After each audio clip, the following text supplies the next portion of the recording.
Muitos pensam que tudo começou com um meteorito. Mas a Era do Gelo é uma história bem posterior. Aquela rocha que matou os dinossauros caiu milhões de anos antes do homem. A Era do Gelo, essa já é sobre nós. Então a Terra esfriou em ondas, ora aquecendo, ora congelando de novo.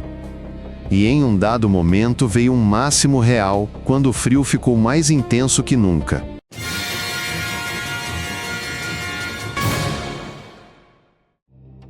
A Terra gira de forma irregular e sua inclinação varia ligeiramente.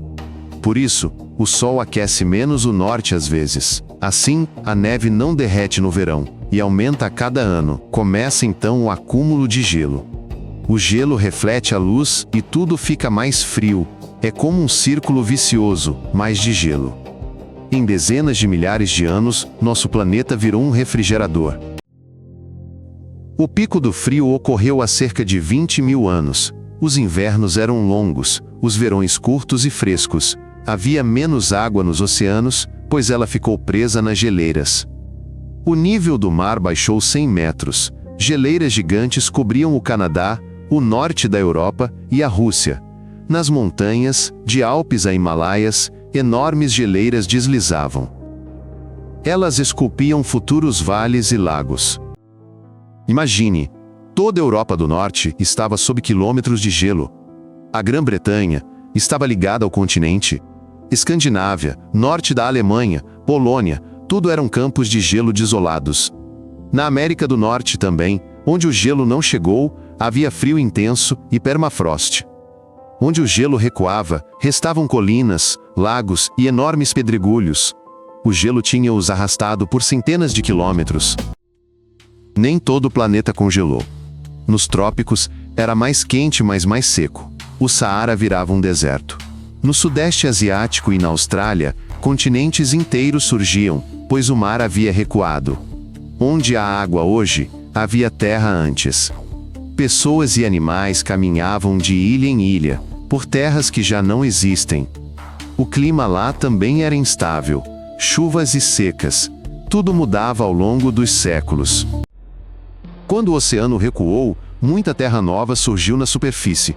Por exemplo, entre a Sibéria e o Alasca, formou-se uma vasta planície, a Beríngia. Lá, mamutes pastavam, e caçadores os seguiam. As pessoas podiam ir da Ásia para a América a pé, o mesmo ocorreu na Europa. Podia-se ir da França à Inglaterra, pois não havia água ali então. Tudo isso depois submergiu novamente no oceano. A colonização da América é uma das histórias mais incríveis. As pessoas chegaram lá por terra e ao longo da costa. Caçavam, pescavam e iam onde houvesse algo para comer. Aos poucos atingiram o sul do continente, vivendo em montanhas e desertos. Foi a primeira grande migração para o Novo Mundo. Sem navios ou mapas. Apenas com lanças e o saber dos mais velhos. Naquela época, a Terra era habitada por gigantes de verdade. Mamutes enormes, tigres dente de sabre, preguiças gigantes do tamanho de carros. Na Austrália, cangurus tinham o tamanho de casas.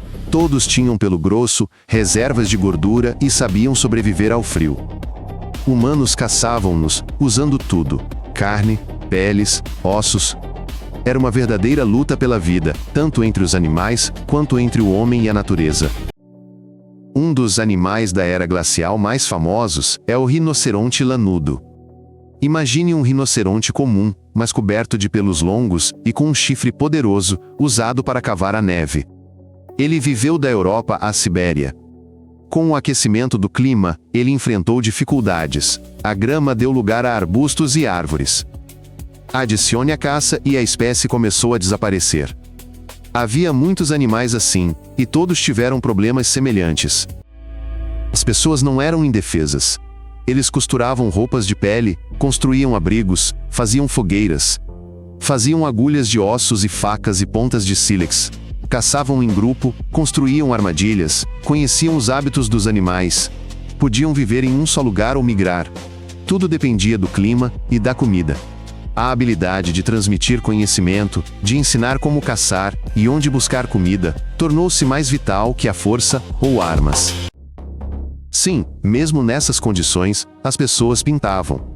Nas cavernas, encontram-se galerias reais, bisões, cavalos, veados, impressões de mãos. A tinta era feita de terra e carvão. Pintavam com os dedos, pincéis, e às vezes borrifavam tinta pela boca. Estes desenhos não eram só arte.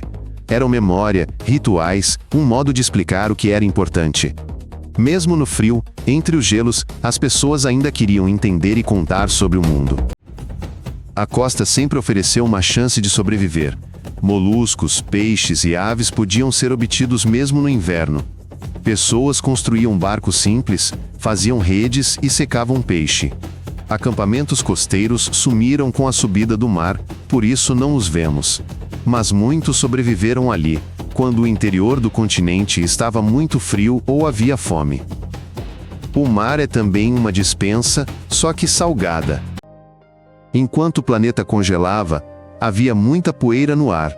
Onde não há florestas, a poeira sobe facilmente. Por vezes, vulcões também pioravam a situação. Eles lançavam cinzas, cobrindo o sol por meses. Na Groenlândia, cientistas acham camadas de gelo. Elas mostram quão rápido tudo mudava, em décadas. Foi uma era, não só de frio, mas de mudanças rápidas e bruscas. Quando há muito gelo, o mar também muda. A água fica mais fria, mais salgada, as correntes mudam. Algumas áreas congelam e icebergs flutuam longe dos polos. As tempestades são mais fortes, os ventos diferentes. Tudo isso afeta a chuva e o clima global. Assim, uma era glacial não é só gelo em terra. É também sobre mares que ficam bem diferentes. Quando a temperatura sobe um pouco, o gelo começa a recuar. Mas isso não ocorre devagar, às vezes com catástrofes. Lagos retidos pelo gelo se rompem, varrendo tudo pelo caminho. Rios mudam de curso, formando cânions gigantes. O nível do oceano sobe em picos, vários metros por século. As margens submergem, assentamentos humanos desaparecem, tudo precisa recomeçar em novos lugares. Parecia que o calor tinha voltado, mas a Terra congelou de novo. Isso ocorreu há cerca de 12 mil anos. A causa foi uma falha nas correntes oceânicas por água doce.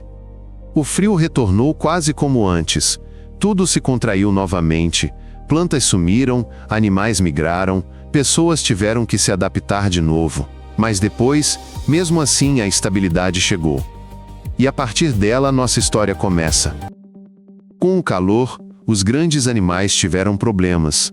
As florestas substituíram as estepes abertas.